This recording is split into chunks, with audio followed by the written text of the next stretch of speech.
Welcome to the Two Steps Ahead podcast, starring Robert Sean McGrew and Raul Ruiz, talking business, strategy, and growth, helping you stay 2 steps ahead. Let's get to work.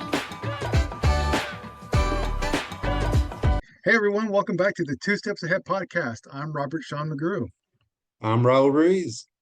and we're doing things differently. We're like in 2 different locations. I don't know where you're at, but I'm in this little phone booth here, and it literally is a phone booth. I'm at the Two Steps Ahead podcast studio. Whoa, the worldwide headquarters? You got it. That's Oh, right. Yep. Yet man, to be invented. It will be invented one day. Absolutely. that's right. Welcome back, guys. Welcome back, Raul. It's great to be with you. And this is one of those things, too, that we've been wanting to lean into technology itself and really use it for our advantage. And as it turns out for this week, we really needed to lean into it hard. And so here we are. So good That's deal. right. What's Practice been going makes on with you, perfect. Raul? What's been going on with Man, you you know here what? since the last time? Yeah, I haven't done much, to be quite honest with you. I've just been working it. We're gonna talk about recruiting today. I'm gonna tell you, I got some stories for you for sure about what's happening with candidates nowadays. And I think once we get into that topic, I'll definitely stretch it out a little bit and let you know what's going on. Well, I've got some recruiting stories for you as well, but yeah, we'll get to that in just a moment. But what's been going on here lately? There's a lot of stuff around town happening. Actually, I had posted last week about the NWA Expos coming back in April, and registration just opened. And so you don't want to miss out because that thing, it was awesome last year. And if you don't get to it, you're going to miss out again. So if supply chain, retail, AI, all that stuff is up your alley in logistics, you want to get to it. And then NWA Expo is coming up in April. Speaking of April, I mentioned last time that the Women in Tech annual conference is coming up. And so there's still time for registration on that too. So you don't want to miss out on that. And the road to Onward FX. I almost got that wrong. The road to Onward FX is in effect over the next few weeks. There's still some more webinars that you can join courtesy of Onward HQ, and they're really helpful if you're a founder or a startup and get some really crucial information about how to get started, how to get funded. And then if you're inclined and looking for some kind of funding, Onward FX is going to be a great time for you to meet up and meet some VCs and other investors as well. So make sure you take advantage of those. Lots of stuff happening here locally. Yeah, a lot of great things happening for sure. Before we move on, Sean, will you be a keynote speaker? Because I know you're getting to that level where you're becoming a keynote speaker. Talk to us about that.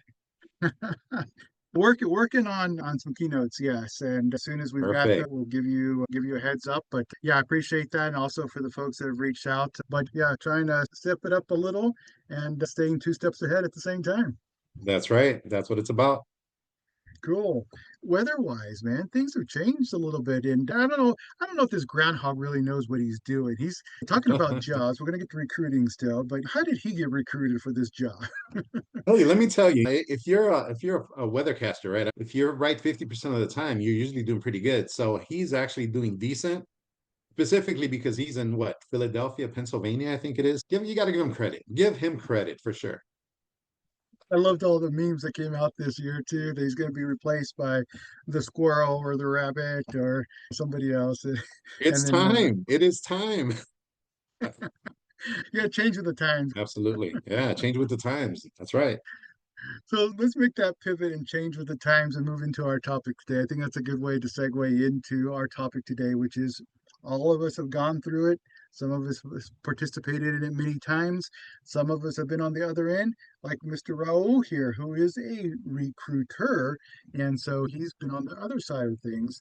And it can be a big world in the world of recruiting as far as how you look at it. But Raul, why don't you give us an insight to a little bit of the process before we dig into some of the pieces that people are really thinking about, worried about, and going through right now. But tell us how recruiting is and isn't. At this point, there's so many variables here within the recruiting realm going on nationally, internationally, nationally for sure.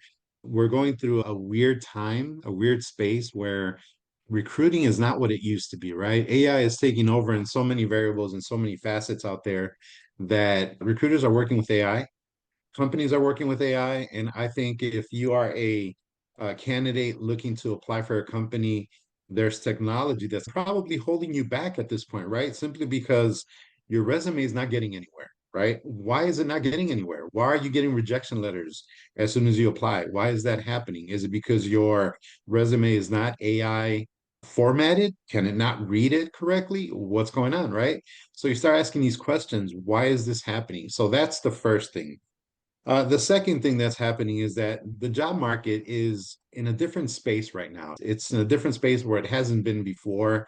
It's been in similar spaces in the past, but not to this extent, where we're having economic turbulence, we're having tariff turbulence, we're having the job market being squashed by AI because AI is pretty prevalent in very many industries. So there's a lot of things happening, right? And it could be, I guess, compared to what it was with the tech bubble back in 2000, if I'm not mistaken, or maybe even a little bit to the degree of back in 2008 when there was the housing bubble. There's always a bubble attached to it, right? There's always technology attached to it where it creates disturbances within the job market. So, how do you maneuver yourself in that arena? How do you make yourself more available, more presentable, more the type of person that you want to be, right? The resume is a part of it, but who you are is a different thing altogether. So, how do you get that information out there the right way? How do you get recruiters to look at your resume? Wait, are recruiters even looking at your resume, right? That's another thing that's happening, right? So how do you get through all these obstacles? How do you make it happen? So, those are two things that we're going to talk about. I think the third step is going to be that we're going to talk about is resumes. How important is a resume? I just had a post on that a couple days ago. Where are resumes headed? Are they going to be extinct in the next 2 years, 3 years? Let's have that conversation. So while you were talking, I had a squirrel moment, and yes, I felt like part of the solution is that I'm becoming a bubble guppy.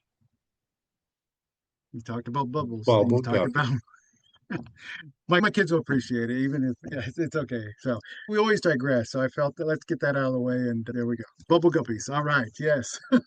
So yes, you're right. We are in a volatile world and environment, and people are looking at things in different ways. But maybe let's start with the third point and go in reverse with the resume, because Perfect. that's where Yeah. everybody always focuses, especially when you're trying to find something, when you're applying, you're looking, you're talking to people. The resume is the first thing you go to. And I think it's a great question. Is the resume extinct? I don't know that it's completely extinct, but it has made a monumental move. And nowadays, as you and I know, because we live in the world of LinkedIn, which is totally everything business, including a resume. If you don't have your resume on LinkedIn, you don't have a resume. You can have a paper resume, you can have it in PDF, and you can send it out, but a recruiter's really paying attention and looking. That's what I've been told. I'm looking to you to validate this, but I've been told that if you're not there, you don't exist, even if I send you a PDF. And more people I talk to are trying to make that shift and don't completely understand. And then the second part of that is that, okay, I've got a resume and I have a LinkedIn, but they don't match. They say two different stories or two different things, and then that doesn't help either. So let's go on that tangent for a moment about a resume itself in its current form and its intermediate form, and then I don't know what it's going to be. It's not going to be bubblegummy though. Sean, great points. I totally agree with you that sometimes there's a disconnect between a resume and a profile. And you definitely don't want to have that disconnect because when a recruiter goes in there and looks at your resume and then says, let me go take a look at the LinkedIn profile because that is the business case for your resume, right? Everything's going to be listed on there that you don't have on your resume because you don't want to have a 15-page resume. Who wants that? I'm not going to go through 15 pages, but I am going to go through your profile and look at it and have AI tell me, give me a summary of this profile. And that summary better match what that resume is saying because if I don't find you on LinkedIn, you may not exist. Just how candidates right now are applying to positions that may be fake, it also works the other way around.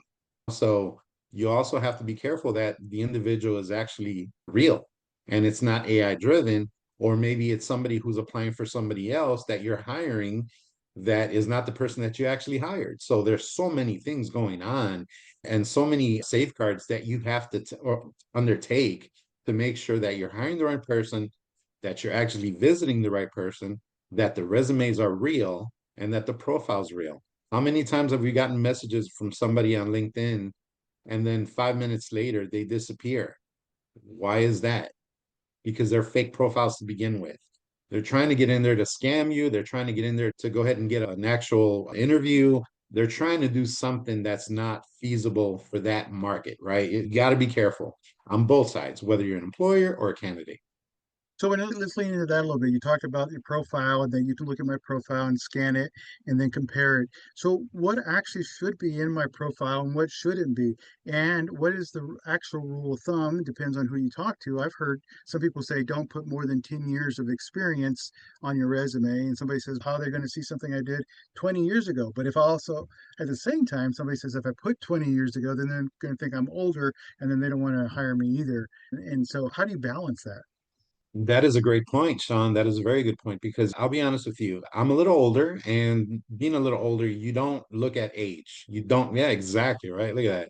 You don't look at age, you look at experience, you look at the fit of that person for that role. And that's what I've always been taught that you hire for experience, you hire for fit. And fit doesn't mean that you hire somebody for their age. You hire them for their expertise, what they bring to the table, and how they're going to go ahead and make your business go up. That's the whole point. So then Companies how do don't you know what hire. to put on there? Yeah, that's what I'm saying. So I would say on your resume, you definitely want to keep it back 10 years. You want to go ahead and put enough information that gets you to that next interview.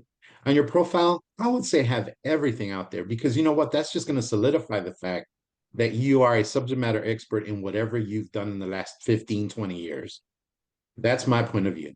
I don't think employers need to know what you did 20 years ago on your resume. But I think on your profile, I think it's important because that sets the tone of what you are and what you've done in the past. So definitely put it in your profile. Awesome. Great advice. And if you ever need anything, you can always come in here and Raul, he does reply. I believe me, he does. If it's 2 a.m. or 1 p.m., he's going to reply to you. So that's awesome. So now, so we talked about paper resumes in the traditional form. We talked about being profile and the digital form on LinkedIn. And then you talked about what's it going to be in the future. Do you see that changing? And if so, how will that evolve? And what's like the next evolution of a resume? Yeah, I think we're going through it right now. I think we just don't really see it because what we see with these companies is that they're asking for your profile link on LinkedIn. Why do you think they're doing that? Because eventually they're not going to need the resume to go to your profile. They'll just go to your profile. That will be your resume. So that is the first step. It's already happening in front of our eyes. Almost every company that we go apply to will say, hey, provide your link to your LinkedIn profile. When you do, that opens it up. So that's the first step, right? The second step is going to be that resumes, I believe, will be obsolete at some point. But I think there's a lag from companies to catch up with technology, right? Not every company is going to have that was that tech stack to be able to go ahead and get that information ASAP from LinkedIn or get intertwined or what's the word I'm looking for? Integrated with LinkedIn. It's going to take time for that to happen with every single company that's out there, but it's happening. So as we speak, it's happening right now that they're asking for that information and they're going straight to your profile. They might even be asking for your Instagram. They might be asking for your TikTok. They might be asking for everything else. Because ultimately, one thing that we were taught 20, 25, 30 years ago, whatever it was, right, is that you don't want to do something that you don't want to read in the newspaper. And the same thing is true now. You don't want to see it on the Right. internet because now, as opposed to back then, there was only hundreds of people that would know about it. Now it's going to be millions of people that are going to know about it. Right, right. So you Yeah, definitely want to be careful with that. good call. Good call on that. So let's move it now from the resume, whether it's digital, paper, and future. I've got one. I've got a profile and I'm applying for something. Talking about LinkedIn, they're one of the first ones that made it pretty easy, along with a couple other websites like Indeed and others that where you can do a one-click apply and it takes everything you have and throws it out there. You were talking about AI and the intricacies that it has and the good and the bad in it. So a lot of people are afraid of sending it in through those automated forms because they feel like they're being subjected to checks that aren't fair, or maybe they're not using the proper verbiage or keywords and stuff, and then they don't actually get to the recruiter themselves because there's this shield between you and the recruiter. What's your thoughts on those? Oh my gosh, I could talk for hours on this subject here. So let me go ahead and tell you, when you go ahead and hit on that easy apply is basically a secondary applicant tracking system within LinkedIn. That is another platform that holds your information, your profile, your resume, everything that you inputted in a different applicant tracking system within LinkedIn. When the employer goes in there, they get to see what you applied for, right? But they also have a secondary applicant tracking system, which is their primary, right, for their company, whether it's Brass Ring or Avature or whatever the case may be, Workday, that's their applicant tracking system. So they're going to have 200 applications over here. And then on the one from LinkedIn, on the Easy Apply, they're going to have another 500 applications. So now you add those up and you got thousands of applications, right? That the recruiter is not going to have time to look at. In my opinion, in my humble opinion, is that you want to be careful with the Easy Apply.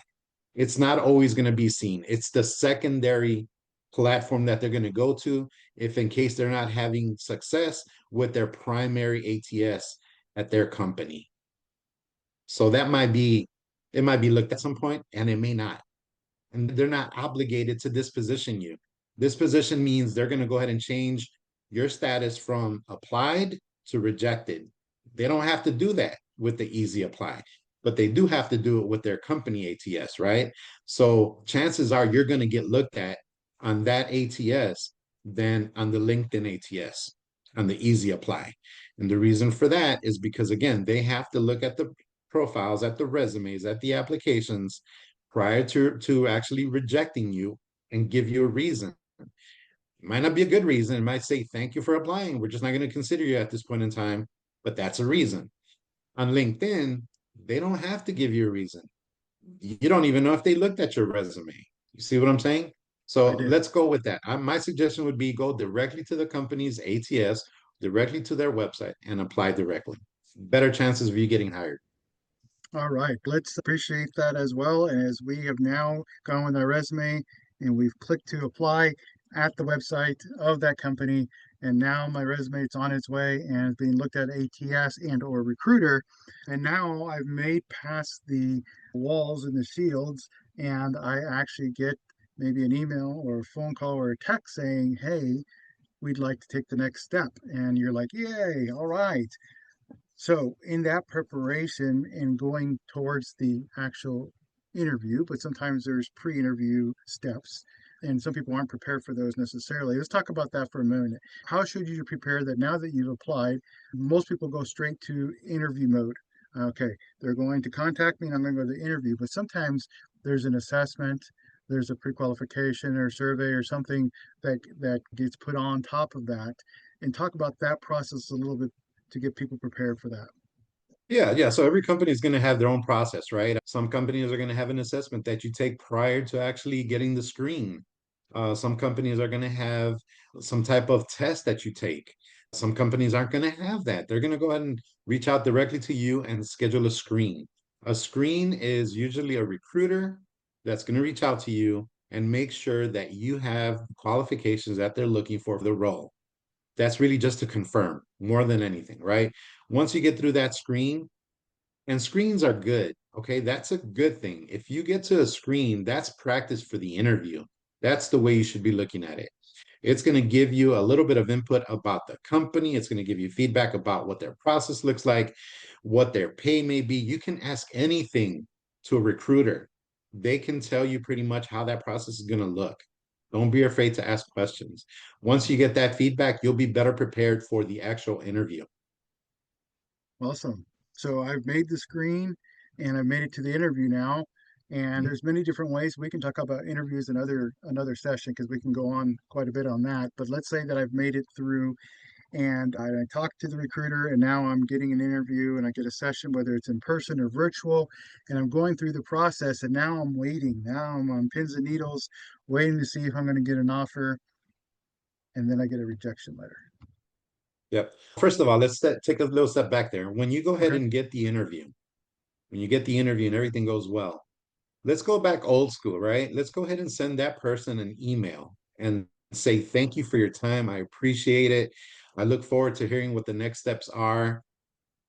Be that person, right? Because nowadays there's not very many people that do that. And the people that But do what that about will stick out. but what about those that are like, that's so old school, Raul? Come on, yeah. That was your generation. Why do I got to do that? What? Absolutely. Absolutely. Yeah. That's why we have email. That's why we have texting. That's why we have social media where we can actually hit them up on LinkedIn as well. You don't have to do a phone call like we did back in the day, or actually write a note and let's send the postcard and say thank you for your time. We're not going to do it that way, but we're going to use technology to go ahead and say thank you, right? Because you want to be the one that sticks out. You want to be the one that they remember when they're making a decision as far as who they're going to hire. Are they going to hire me? Are they going to hire the guy next to me? Or are they going to hire that other person? If you stay in their mind by going that extra mile, it'll help you. Trust me. Awesome. Awesome. Good deal. So I've gotten the interview and I say thank you and I'm waiting. And of course, if I get an offer, even better because I can think about it and accept it or not. But worst case scenario, I get that rejection email or letter and it sits in and everybody goes to the same place. And here's another one. And we've gone through it. I've gone through it. You've gone through it. And we get that letter. How should we respond? And what I mean by that is not necessarily me personally, because that's obvious. I'm going to be down about it. I'm going to be sad and all, but do you just let it go and or what happens there? First of all, it's okay to be upset. It's okay to be disappointed. Not everything is going to go your way. Let's Right. know that from the beginning. We're not going to get everything in life that we want. We know this, right? With that said, when you do get that rejection letter, take a step back, take a breather.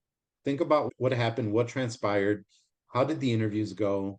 What could you have done differently? You need to go ahead and self retrospect. Is that the word I'm looking for? Look back at yourself and what you could have done differently during the interview, whether it's a different line, a different way of communicating it, a different way of looking, a different way of reacting, whatever that looks like. Take that step back and take the time to self analyze yourself. Don't be hard on yourself, just self analyze yourself. Once you do that, it's okay to go ahead and send the recruiter a message and say, hey, is there any feedback you can share with me to prepare me for another interview at a different time? I would love the opportunity to work with your company, whether it's now or later or in the future. If there's an opportunity, I'd like to know how I could better myself to be a standout and hopefully get an offer next time. It's okay to do that. That's I the think that's first some step. great advice, but what do you say to the person that says, why should I waste my time on that? I need to go apply for something else. Why am I going to spend time to somebody that's rejected me? Yeah, and that's also a good point. And I would say that if you feel that way, then maybe that job wasn't that special to begin with. And maybe that's something that you didn't care too much about.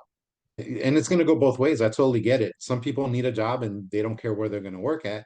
And some people need a job and they know where they want to work at. If it means something to you, I would say go the extra mile.